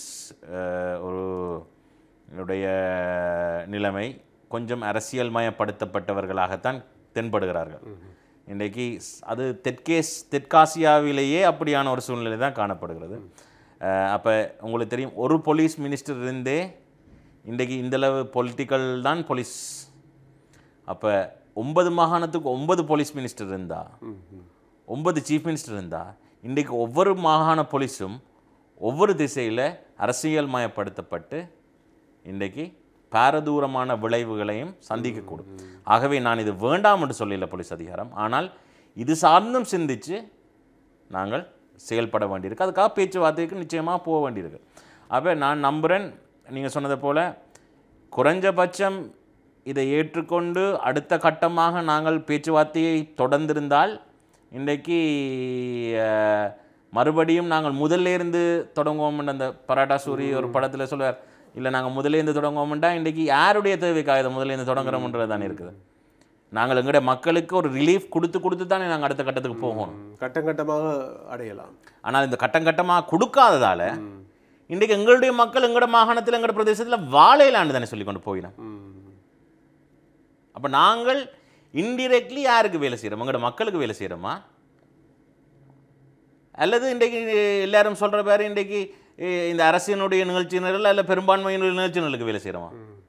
எங்களையே நாங்கள் அழித்து கொண்டு ஒரு அரசியல் எங்களுடைய இருப்புக்காக மட்டும், எங்களுடைய வசதிகளுக்காக மட்டும், எங்களுடைய கட்சிகளுடைய இத்தனை வருஷ கொண்டாட்டங்களுக்காக மட்டும் நாங்கள் அரசியல் செய்ய போகிறோமா, இல்லை எங்களுடைய மக்களுக்காக செய்ய போகிறோமான்றது தான் இந்த நான் நினைக்கிறேன் கடைசியாக நாங்கள் சிந்திக்க வேண்டிய விஷயமா இருக்குது. நாங்கள் அடுத்தடுத்த விடயங்களை பற்றியும் பேச வேண்டும். அதுக்கு முன்னதாக இந்த போலீஸ் 9 மாகாணங்களுக்கும் 9 போலீஸ் தலைமைகள் வந்தால் என்ன ஆகும் என்ற உங்களுடைய அந்த ஆழமான கருத்து பற்றிய விஷயங்களை நாங்கள் பிறகு இன்னொரு நாளில் ஆழமாக பேசலாம். அதை தாண்டி அண்மையில் ஒரு அமைச்சருடைய பாதுகாவலர்கள், போலீஸ் உத்தியோகத்தர்கள் தங்களால் முடியாது கடமையில் இருக்க, தங்களை மீள தலைமையகத்துக்கே பெற்றுக்கொள்ளுங்கள் என்று ஜீவன் தொண்டமானுடைய போலீஸ் அதிகாரிகள், அதாவது காவல்துறை பணியில் ஈடுபட்டவர்கள் பகிரங்கமாக கூறியிருக்கிறார்கள் போலீஸ் திணைக்களத்துக்கு. ஏன்னா அவருடைய நடவடிக்கைகளை எங்களால் தாங்கிக் கொள்ள முடியலை. அவர் போலீஸ் நிலையத்துக்கு எதிராக போய் போலீஸ் நிலையத்துக்கு முன்னிருந்து போலீஸுக்கு எதிராகவே போராடுறார், போலீஸுக்கு எதிராகவே செயற்படுறார். அந்த நேரத்தில் இவரை பாதுகாத்து கொண்டு நாங்கள் நிற்க வேண்டியிருக்கிறது, அது எங்களுக்கு அசௌகரியமாக இருக்கிறது என்று வெளிப்படையாக சொல்லி போலீஸ் திணைக்களம் அந்த காவல்துறை அதிகாரிகளை மீள பெற்றுக்கொள்வதற்கு நடவடிக்கை எடுத்துதான். பிறகு இல்லை, அமைச்சருக்கு பாதுகாப்பு தேவை என்று மீண்டும் பணியில் அமர்த்தப்பட்டிருக்கிறார்கள். வேறு பணியாளர்களை அனுப்புவது சம்பந்தமாக சிந்திக்கப்படுகிறது. இதை பற்றி நீங்கள் எப்படி பார்க்கிறீர்கள்? இது சம்பந்தமாக முழுமையான விவரம் எனக்கு தெரியும். நடந்த அந்த தொழிலாளர் அந்த சம்பள பிரச்சனை, அதே போன்று சம்பள போலீஸ் ஸ்டேஷன் சம்பந்தமாக விசிட் பண்ணியிருந்தேன் நினைக்கிறேன். ஆனால் இது ஒரு விவாதத்துக்குரிய விஷயமாக தான் நான் பார்க்குறேன். என்றால் இன்றைக்கு ஒரு மக்கள் தலைவர் என்றால், மக்களுடைய பிரதிநிதி என்றால், மக்களுக்காக யாருடனும் விவாதிக்க வேண்டிய தேவை இருக்கலாம், போலீஸாருடைய கூட விவாதிக்க வேண்டிய தேவை இருக்கும்போது இன்றைக்கு அவருக்காக பாதுகாப்பு கொடுக்கப்பட்டவர்கள் அவரை யாரிடமிருந்து காப்பாற்றத்தானே வேணும். அதுக்காக போலீஸாரிடம்டா நாங்கள் போலீஸாருக்கு அப்படின்ட்டு அப்புறம் இன்றைக்கு அவர்கள் போலீஸார இருந்து எங்களை பாதுகாப்பதில் பிரயோசனம் இல்லை. மத்திய அரசாங்கத்தால் வழங்கப்பட்டவர்கள் அங்கதான் இருக்கு, இதே மாகாண அரசாங்கம் வழங்கப்பட்டிருந்தது. ஆனால் இன்றைக்கு அவர்களை மாற்றி போட்டு மறுபடியும் இன்னும் ஒரு சாரார் தானே அனுப்ப போறாரு, அதுவும் மத்திய அரசாங்கத்தில். ஆனால் அவர்கள் போய் பாதுகாப்பார்கள். அப்போ அது அப்படி இன்றைக்கு ஒரு சிலருக்கு அப்படியான கருத்து இருக்கிறதுனால எல்லாருக்கும் அப்படியான கருத்து இருக்கு. உங்களுக்கும் நீங்களும் ஒரு பாராளுமன்ற உறுப்பினர் என்ற அடிப்படையில் உங்களுக்கும் தனிப்பட்ட பாதுகாவலர்கள் கிடைத்திருக்கிறார்கள் போலீசாரினால். ஆகவே இதே நிலை உங்களுக்கும் சில நேரங்களில் எதிர்காலத்தில் உங்களுடைய அதிரடி அரசியலில் நிகழலாம். நிகழலாம். ஆனால் நான் நம்புகின்றேன். என்ன சொல்லுங்க பார்ப்போம். அதாவது போலீஸார் பாதுகாப்பாளர்களுடைய நோக்கம் இன்றைக்கு அந்த மக்கள் பிரதிநிதிகளை சந்திக்கக்கூடிய இக்கட்டான சூழ்நிலையிலிருந்து காப்பாற்றுறது. அதே நேரம் தேவையில்லாத சம்பவங்களையும் தவிர்க்கிறது. அப்போ நான் நம்புகிறேன் அதை எந்த மாகாண போலீஸாராக இருந்தாலும் அவர்களுடைய கடமையை அவர்கள் செய்யத்தான் வேணும். அதில் எந்த மாற்று கருத்தும் இருக்கும்னு நான் நம்பல. ஆனால் இன்றைக்கு பார்த்தீர்கள் என்றால் எங்களுடைய அதிகமான தமிழ் பாராளுமன்ற உறுப்பினர்களுடைய மெய் பாதுகாவலர்கள் தமிழ் மொழியில் பேசுபவர்கள் இல்லை. தமிழ் மொழியில் பேசுபவர்கள் MSDகள் இருக்கிறார்கள். ஆனால் இல்லை. அதே என்னப்ப நாங்கள் பேப்பரில் மட்டும்தான் அதிகார பகிர்வும் எங்களுடையவர்களுக்கான உரிமையும் கேட்போம். ஆனால் எங்களுடைய மெய் பாதுகாவலர் எங்களுடைய மொழியே பேசாதவர்களாகவும் இருப்பார். அப்போ இது ஒரு சரி. இப்போ பொதுவாக அரசியலை தாண்டி நீங்கள் நாமல் ராஜபக்ச, ஜீவன் தொண்டமான் போன்றவெல்லாம் பொதுவாக நெருங்கிய நண்பர்கள் தானே இல்லையா? அப்படி அதாவது அரசியலில் எதிரி என்றும் இல்லை, நண்பர்கள் என்றும் இல்லை. எல்லோருமே மக்களுக்காகத்தான் இங்கே இருக்கிறோம், மக்களுடைய பிரதிநிதிகள். அந்த அடிப்படையில் எனக்கு ஒரு விடயம் வேணுமென்றால் நிச்சயமாக யாரையும் தொடர்பு கொண்டு அவர்களோடாக இந்த மக்களுக்கு அந்த வேலை திட்டத்தை செய்ய முடியும் என்றால் நிச்சயமாக நான் செய்வேன். அதை தாண்டிய நெருங்கிய நட்பு இருக்கிறது அவங்களுடைய? நிச்சயமாக நாங்கள் இன்றைக்கு ஒரே இடத்துல வேலை செய்கிறோம், ஒரே தொழில் செய்கிறோம். தொழில் என்று சொல்லும்போது ஒரே சேவையை செய்கிறோம். அப்போ ஒரே துறையில் இருக்கிறோம். அந்த அடிப்படையில் ஒருவருக்கொருவர் ஒரு ஒரு நட்பு என்று சொல்ல முடியும் நிச்சயமாக. சரி. இந்த நடைபெறப் போகின்ற தேர்தல் அது ஜனாதிபதி தேர்தலா பொது தேர்தலா? முதலில் ஜனாதிபதி தேர்தல் என்பதுதான் அரசியல் அமைப்பின் பிரகாரம் நடைபெற வேண்டியது.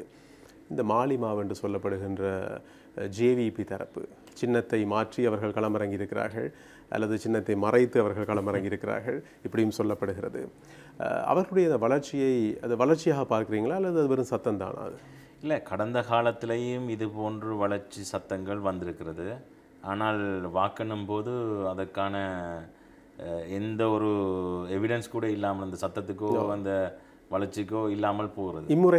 இம்முறை அப்படி இல்லாமலும் இருக்கக்கூடிய வாய்ப்பு இருக்குது. ஆனால் இன்றைக்கு இதற்கான ஒரு காரணமும் இருக்குன்னு நான் நம்புகிறேன். ஏனென்றால் இன்றைக்கு மக்களுக்கு ஏற்பட்ட விரக்தி, குறிப்பாக 2022 நடந்த இந்த பொருளாதார நெருக்கடியில் இன்றைக்கு இவர்களுடைய தரப்பினர் தான் அந்த நியாயத்தை பெற்றுத்தருவோம் என்று மக்கள் மத்தியில் போய் இந்த விடயத்தை பேசினவர்கள் அடிப்படையில் இவர்களுக்கு கொஞ்சம் வரவேற்பு அதிகமாக இருக்கிறது. அங்கே உங்கள் பிரதேசத்தை தேடி வருகிறார்களே, வடக்கு எங்களுடைய பிரதேசத்தை சேர்ந்து வருகிறார்கள். ஆனால் எங்களுடைய பிரதேசத்திலேருந்து எவ்வளவு பேர் அந்த கூட்டத்தில் கலந்து கொள்கிறார்கள் என்றதில் எண்ணிக்கையில் குறைவாகத்தான் இருக்கிறது. ஏனென்றால் இன்றைக்கு அவர்கள் எங்களுடைய மக்களுக்கு சார்ந்து என்ன செய்ய போகிறார்கள்ன்றதை இன்னும் வெளிப்படையாக சொல்லவில்லை. இதுவரை காலமும் என்ன செய்தார்கள்ன்றதையும் எங்களுக்கு கண்கூடாக பார்க்கக்கூடியதாக இருக்கவில்லை. எதிராக செய்த செயல்பாடுகள் ஒரு சில வெளிப்படையாக தெரிகிறது கடந்த காலங்கள். குறிப்பாக வடகிழக்கு பிரிவுக்கும் அவர்களுடைய ஒரு கேஸ் காரணமாக அமைந்திருக்கிறது. ஆனால் சமகாலத்தில் அவர்களுடைய மேடை பேச்சுகளில் நீங்கள் கண்ட குறை, தமிழர்களுக்கு எதிரான விடயங்கள் எதுவும் இருந்தால் அடையாளப்படுத்துங்க. இல்லை, அதாவது தற்போது அப்படியான ஒரு விடயங்கள் இல்லை. ஏனென்றால் இன்றைக்கு அவர்கள் தேர்தலில் வெல்லோணும் என்று பார்க்கும்போது என்னத்தை சொன்னாலும் வெல்லுவதற்கு என்னத்தையும் சொல்லலாம் என்ற நிலைமை தான் இப்போ காணப்படுகிறது. உண்மையிலேயே இந்த தேர்தல் மிக மோசமான தேர்தலாக இருக்கப்போது. ஏனென்றால் இன்றைக்கு மக்கள் மிகப்பெரிய ஆவலத்தில் இருக்கிறார்கள். இன்றைக்கு யார் வெல்ல வேணும் என்றாலும் இன்றைக்கு மக்களுக்கு கொடுக்க, ஜனாதிபதி தேர்தலில் சொல்கிறேன், யார் வெல்ல வேணுமாண்டாலும் மக்களுக்கு கொடுக்கக்கூடிய வாக்குறுதிகள் இன்றைக்கு பயங்கரமான லெவலில் இருக்க போது என்ற எதிர்பார்ப்புகள் அதிகம். இன்றைக்கு அந்தளத்தை நிறைவேற்ற முடியுமாண்டா இன்றைக்கு மிகப்பெரிய கேள்விக்குறின்ற கஜானா மிகப்பெரிய அளவில் காலின்னு தான் கேள்வி. அப்போ இன்றைக்கு இருக்கிற இதை வைத்துக்கொண்டு எவ்வளோ தூரம் அதை செயல்படுத்த முடியும்ன்றதில் கேள்விக்குறியாக இருக்கிறது. ஆனால் இன்றைக்கு கடந்த காலத்தில் தாங்கள் எடுத்த வாக்குகள், தாங்கள் எடுத்த ஆசனங்களை வைத்துக்கொண்டு வெல்லவே முடியாட்டி என்னவன்னு சொல்லலாம் தானே. வெல்லவே போகிறதில்லைன்னா என்னவன்னு சொல்லலாம். என்றால் நிறைவேற்ற வேண்டிய அவசியம் இல்லை. ஆகவே இது என்ன யுக்தியோ தெரியவில்லை. ஆனால் நான் நினைக்கிறேன் காலம் பதில் சொல்லும் என்றால் இன்னும் ஜனாதிபதி தேர்தலுக்கு எப்படியும் ஒரு 2-3 மாத கால அவகாசம் இருக்கிறது. இந்த இந்த நீங்கள் சொன்ன போல் இந்த சத்தம், இந்த வளர்ச்சி வாக்குச்சாவடியில் காணக்கூடியதாக இருக்குமான்றதை பொறுத்து தான் பார்க்கணும். சஜித் பிரேமதாச தரப்பு தங்களுடைய பிரசார நடவடிக்கைகளில் மிக தீவிரமாக ஈடுபட்டு வருகிறார்கள். தற்போது ஸ்ரீலங்கா சுதந்திர கட்சியை பொறுத்தவரையில் அந்த பலமிழந்து போய் நீங்களே ஏற்றுக்கொள்ளக்கூடிய அளவில் இருக்கிறீர்கள். யார் தலைவர் என்று தெரியல, தேர்தலில் பலமிழந்து போயின்றதை தாண்டி பலத்தை இழக்கிறதுக்கு செயல் இழக்கப்பட்டு இருக்கிறது. இன்னும் யாருடைய அதாவது பலம் இருக்குது, அதுக்கான சரியான தலைமையும் சரியான வேலை திட்டமும் இருந்தால் இன்றைக்கு ஒரு மிகப்பெரிய சவாலாக இருக்கும் என்றதை உணர்ந்தவர்கள் தான் இதை செய்திருக்கிறார்கள். விளங்குது. ஆகவே நான் நம்பவில்லை பலம் இழந்திருக்கிறதுன்றதை. ஆகவே நான் நம்பவில்லை அதற்கான அதாவது இப்போதைய சிச்சுவேஷனில் அவர்களூடாக ஒரு ஒரு போட்டியாளர் வர மாட்டார்ன்றதை நான் சொல்லவில்லை. வரக்கூடிய வாய்ப்பு இருக்குது. ஆனால் இப்போ இருக்கிற சிச்சுவேஷனில் செயல் இழக்கப்பட்டிருக்குது. ஏனென்றால் அது ஒரு சவாலாக வரக்கூடாதுன்றதில் செயல் இழக்க செய்யப்பட்டிருக்கு. சஜித் பிரேமதாச தரப்பினுடைய மேடை பேச்சு அல்லது அவர்களுடைய அணியினருடைய திறன் பற்றி அதிகம் பேசப்படுகிறது. ஜேவிபியை கூட நேரடியாக விவாதத்துக்கு அழைத்தார்கள் நிபுணர் குழுவோடு வருமாறு. ஆனால் ஜேவிபி நிபுணர் குழுவை களமிறக்க அஞ்சுகிறது. தலைவரும் வாருங்கள், நேரில் மோதிக்கொள்வோம் என்று அழைக்கிறார்கள். ஆகவே இந்த தப்பித்தவறியாவது சஜித் பிரேமதாச தரப்பிடம் மக்கள் இந்த ஆட்சியை ஒப்படைப்பார்களாக இருந்தால் முடியும் என்று உங்களுடைய எண்ணம் சொல்கிறதா? அவர்களால் முடியும் என்ற எண்ணம் உங்களுக்கு இருக்கிறதா? சாதாரணமாகவாவது முடியும் என்று நீங்கள் நினைக்கிறீங்களா? இல்லை, இப்போதைக்கு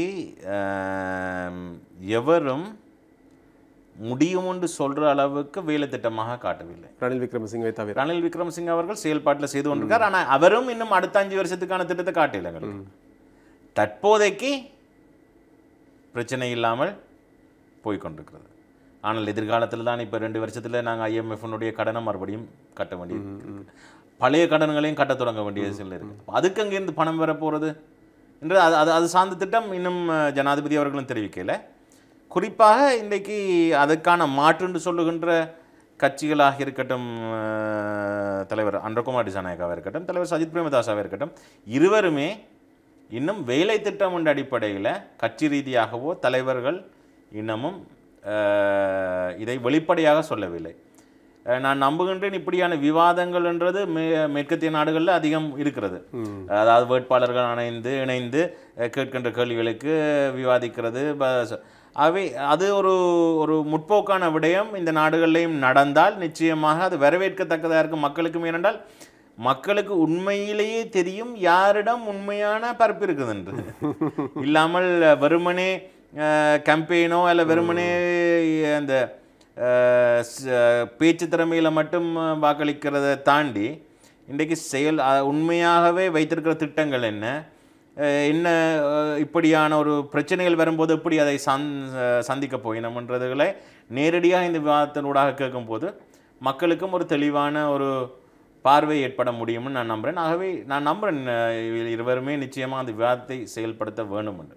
இப்போ ரணில் விக்ரமசிங்க மீது சுமத்தப்படுற குற்றச்சாட்டு அரச சொத்துக்களை தனியார் மயப்படுத்துகிறார் என்று நீங்களும் சொன்னீர்கள். உங்களுடைய கொள்கை வேறு, அவருடைய கொள்கை வேறு என்று. ஆகவே இந்த இடத்துல எனக்கு இப்படி ஒரு கேள்வி இருக்கிறது. அவருடைய கொள்கையில் என்னதான் அப்படி பிழை இருக்கிறது? அரசாங்கம் என்பது வியாபாரம் நடத்துவதற்காக மக்களால் தெரிவு செய்யப்படுற ஒரு அணி அல்ல. மக்களை பாதுகாப்பதற்காக, மக்களை நிர்வகிப்பதற்காக, மக்களுக்கு தேவையான சுகாதார அடிப்படை தேவைகளை வழங்குவதற்காக, மக்களுக்கான போக்குவரத்தை வழங்குவதற்காக, அவர்களுக்கு பாதுகாப்பை வழங்குவதற்காக இவற்றுக்கு தானே அரசாங்கங்கள் இருந்தன அரச காலத்தில் இருந்து. ஆனால் ஏன் இப்போது மட்டும் அரசு வங்கிகள் தனியார் வங்கிகளுக்கு போட்டியாக களமிறங்கப்படுகின்றன? தொலைபேசி தொடர்பு நிறுவனங்கள், தொடர்பாளர் நிறுவனங்கள் தனியாருக்கு போட்டியாக முடியுமா? தனியாரோடு போட்டியிடுறதுக்கு லாபத்தோடு நீங்கள் சொல்லுன்ற விடயத்தில் ஓரளவுக்கு நான் ஏற்றுக்கொள்கிறேன். குறிப்பாக நீங்கள் சொன்னீங்கள் எங்களுடைய கட்சியினுடைய அடிப்படையில், அதாவது நீங்கள் சொன்ன மாதிரி இந்த நிறுவனங்களை தனியார் மயப்படுத்துவதில் எங்களோட கட்சியுடைய கொள்கைகள் கொஞ்சம் அதுக்கு எதிராகத்தான் இருக்கிறது. ஆனாலும் இன்றைக்கு கட்சியுடைய கொள்கைகளும் புதுப்பிக்கப்பட்டு கொண்டு வருகிறது, எங்களுடைய சிந்தனைகளும் மாற்றப்பட்டு கொண்டு வருகிறது. அந்த அடிப்படையில் நான் கட்சியில் இருந்த போதிலும் என்னுடைய சிந்தனை வந்து தனியார் மயப்படுத்துவதில் பிழை அல்ல, தவறில்லை. ஆனால் அதை எப்படி தனியார் மயப்படுத்துகிறோம்ன்றதுல விஷயம் இருக்குது.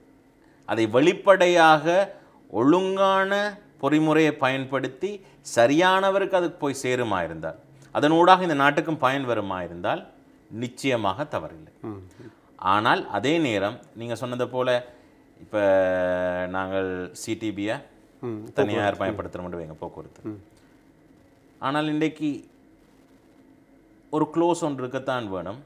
இன்றைக்கு அரசு போக்குவரத்தை உறுதி செய்யவும் வேண்டியது. அதான் தனியார் மயப்படுத்தினாலும் கட்டுப்பாடு இருக்க வேண்டும். இப்போ இன்றைக்கு பாராளுமன்றத்தில் நாங்கள் விவாதித்துக் கொண்டிருக்கிற முக்கியமான விடயம் எலக்ட்ரிசிட்டி போர்டு. இன்றைக்கு அதை தனியார் மயப்படுத்துறதை தாண்டி இன்றைக்கு அதை பிரித்து பல வேலை திட்டங்கள் முன்னெடுக்கப்படுகிறது. ஆனால் அது நிச்சயமாக ஒரு அளவில் அது தேவையான விடயம் தான் நான் நம்புகிறேன். ஏனென்றால் இன்றைக்கு எங்களுடைய அரசு நிறுவனங்கள், இந்த வியாபார நிறுவனங்கள் என்று சொல்லப்படுகிற அரசு நிறுவனங்கள் இன்றைக்கு ஒன்றும் லாபம் ஈட்டக்கூடிய நிறுவனங்களா இல்லை.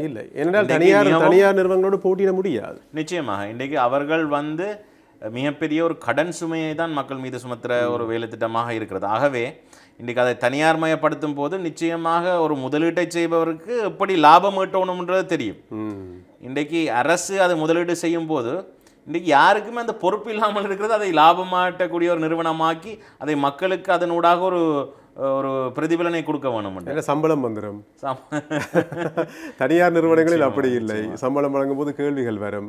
ஒழுங்காக வேலை செய்யவில்லை என்றால் அடுத்த மாதம் வேலை. அதாவது நீங்கள் சொன்னதை போல அரசு நிறுவனம் வந்து ஒரு சேவை தான் செய்ய முடியுமே ஒழிய ஒரு வியாபாரமாக நடக்க முடியாது. அதுவும் அரசினுடைய governments business is not doing business என்றுதான் ஜனாதிபதி ரணில் விக்ரமசிங்கே அவர்களுடைய கொள்கை. அதை நான் நம்புகிறேன். ஓரளவுக்கு ஏற்றுக்கொள்ளக்கூடியதாக இருக்கின்றால் அது முழுமையாக இல்லை. சில விடயங்கள் தேசிய பாதுகாப்பின் அடிப்படையில் இருக்கத்தான் வேணும். இன்றைக்கு சில அரசு நிறுவனங்கள் ஏனென்றால் இன்றைக்கு மக்களுக்கு சில விஷயங்களை உறுதிப்படுத்த வேண்டிய தேவை இருக்கிறது. ஆனால் இன்றைக்கு அரசு இன்னும் ஒரு ஏர்லைன்ஸ் போய் திறக்க வேணும்ன்றா தேவையில்லை. அப்போ அரசினுடைய ஏற்கனவே இருக்கிற நிறுவனங்களையும் எது லாபம் ஈட்டிக்கொண்டிருக்கிறது, அந்த லாபம் ஈட்டிக்கொண்டிருக்கிற நிறுவனங்கள் அது சரியாக செயல்பட்டு கொண்டிருந்தால் அப்படியே இருப்பதிலும் தவறில்லைன்னு நான் நம்புகின்றேன். நஷ்டம் ஈட்டு கொண்டிருக்கின்றால் அதை மறுபடியும் நாங்களே வைத்துக்கொண்டு சம்பளத்தை மட்டும் பே பண்ணி கொண்டிருக்கிறதுல அது மிகப்பெரிய மக்களுக்கான சுமையை கொடுத்து கொண்டிருக்கிறோம். ஆகவே அது தவறு. அந்த அடிப்படையில் அதை சரியான பொறிமுறையில் ஓப்பன் டெண்டரில் முழுப்படையான வெளிப்படைத்தன்மையோட அதை சரியான ஆக்களுக்கு கொண்டு போய் சேர்ப்பதில் நான் நினைக்கிறேன் எந்த தவறும் இல்லை. வழங்கலாம், ஆனால் கேள்வி கேட்கும் அதிகாரம் இருக்க வேண்டும், கண்காணிக்கின்ற அதிகாரம் நிச்சயமா இவை அனைத்தும் இருக்க வேண்டும்.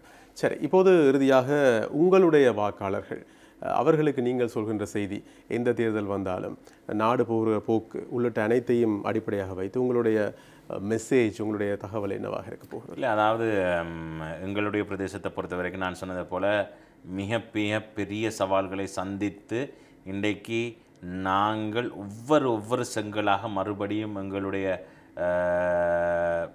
எதிர்காலத்தை கட்டி கொண்டிருக்கிற வேளையில் இன்றைக்கு பல குறைபாடுகள் இருக்குது எங்களுக்கு. இன்றைக்கி அதை எல்லாத்தையும் தாண்டி வருகிறோம் என்று சந்தித்து கொண்டிருக்கும் போது தான் 2022 வந்து மிகப்பெரிய ஒரு பொருளாதார நெருக்கடி வந்து இன்றைக்கு எங்களுடைய பணத்தினுடைய மதிப்பாக இருக்கட்டும், இன்றைக்கு எங்களுடைய வருமானங்கள் குறைவாக இருக்கட்டும், செலவுகள் அதிகரிச்சா இருக்கட்டும், இன்றைக்கு என்னதான் சொன்னாலும் இலங்கையில் உள்ள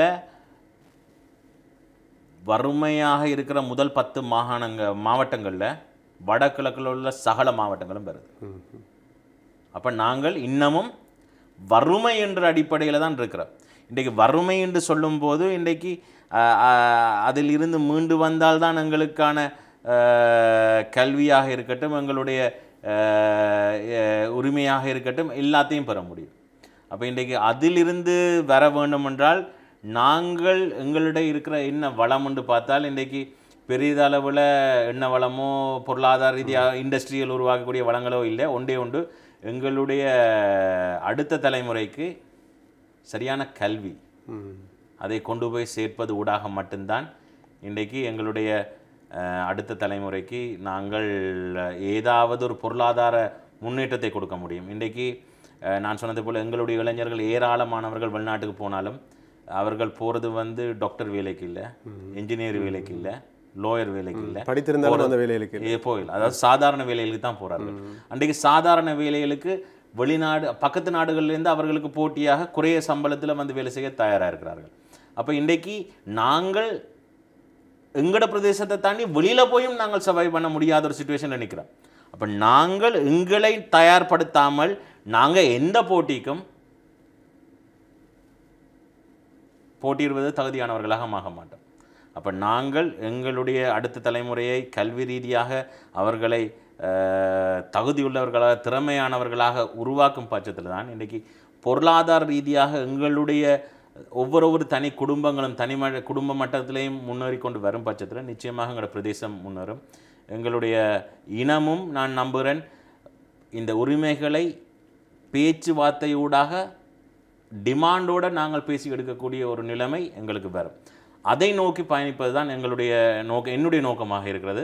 அதற்கு தேவையான அடிப்படை அபிவிருத்தி வேலை திட்டங்களாக இருக்கட்டும். இப்போ இன்றைக்கு அபிவிருத்தியை தாண்டி என் கனவியால் என்ற அடிப்படையில் நான் மை ட்ரீம் அகாடமி என்று சொல்லி இன்றைக்கு ஃப்ரீ கோடிங் பயிற்சினரி இன்றைக்கு கிட்டத்தட்ட 10,000 மாணவர்கள் இலவசமாக படிக்கக்கூடிய ஒரு கெப்பாசிட்டியை நான் யாழ் மாவட்டத்தில் பில்ட் பண்ணியிருக்கிறேன்.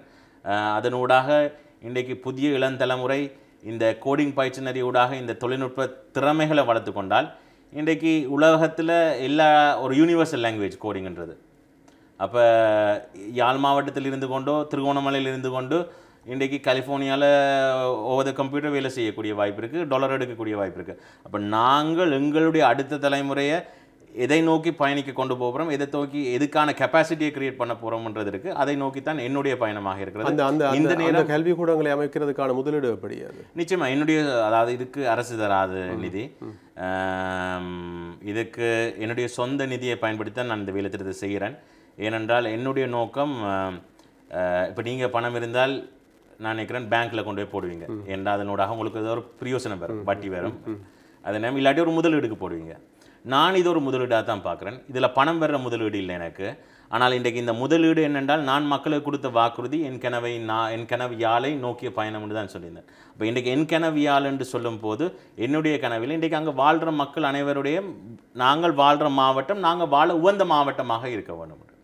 அப்போ இன்றைக்கு அதை நோக்கி வரணும் என்றால் இன்றைக்கு நாங்கள் எங்களுடைய உழைப்பில் இருந்து என்னால் முடிஞ்ச ஒரு பங்கை நான் அதை நோக்கி போட்டுக்கொண்டிருக்கிறேன். ஏனென்றால் இன்றைக்கு நான் எப்பயுமே சொல்லுவது அரசியலுக்கு வரவதுக்கு முதலே நான் வியாபாரத்தில் இருந்தேன். நான் இப்போ அந்த அடிப்படையில் வியாபாரம் என்னுடைய தொழில், அரசியல் என்னுடைய சேவை. அந்த அடிப்படையில் நான் என்னுடைய வருகின்ற வருமானத்திலிருந்து ஒரு பங்கை இதுக்கு போட்டுக்கொண்டிருக்கிறேன். என்னுடைய நம்பிக்கை இந்த முதலீடு ஊடாக இன்றைக்கு அதில் அந்த படிக்க வருகிற பிள்ளைகள் அந்த திறமைகளை வளர்த்து அந்த கல்வியை பெற்று கிட்டத்தட்ட 25 லட்சம் பெறுமதியான ஒரு கோர்ஸ் அந்த ஒரு பிள்ளைக்கும் போய் சேருது. அது கிடைக்கும் பட்சத்தில் அந்த பிள்ளை அந்த 25 லட்சத்தை வைத்துக்கொண்டு பல கோடிகளை பெற்று இன்றைக்கு அவர்களுடைய குடும்பம் முன்னேறி இன்றைக்கு அவர் குடும்பம் முன்னேறும் போது அந்த பிரதேசமும் முன்னேறுது. அந்த பிரதேசம் முன்னேறி இன்றைக்கு அவர்கள் பொருளாதாரத்தில் ஸ்திரத்தன்மை அடையும் போது நிச்சயமாக எங்களுடைய மாவட்டமும் நாங்கள் வாழ உகந்த மாவட்டமாக முடியும். அதே நேரம் எங்களுடைய உரிமை சார்ந்த விடயத்திலையும் நாங்கள் நிச்சயமாக பேரம் பேசக்கூடிய ஒரு சக்தியாக மாற முடியும். நன்றி இன்றைய விழுதுகள் நிகழ்ச்சிக்கு வந்தமைக்கு. நன்றி நவா. இன்றைக்கு சூரியன் எஃப்எம்முக்கும் இந்த நேரத்தில் என்னுடைய நன்றிகளை தெரிவித்துக் கொள்கிறேன். என்றால் மக்களினுடைய கேள்விகளை உங்களூடாக கேட்டு எனக்கும் அதுக்கு பதில் சொல்கிறதுக்கு வாய்ப்பு தந்தமைக்கு நன்றி. நன்றி. இன்றைய விழுதுகள் நிகழ்ச்சி இப்போது நிறைவுக்கு வருகின்றது. இன்று கலந்து கொண்டிருந்தார் ஸ்ரீலங்கா சுதந்திர கட்சியினுடைய சிரேஷ்ட உபத்தலைவரும் நாடாளுமன்ற உறுப்பினருமான அங்கஜன் ராமநாதன். தயாரிப்பாளர் சந்திரசேகரன் ரிஜியோடு விடைபெறுகின்ற நான் உங்கள் நவநீதன். நன்றி, வணக்கம்.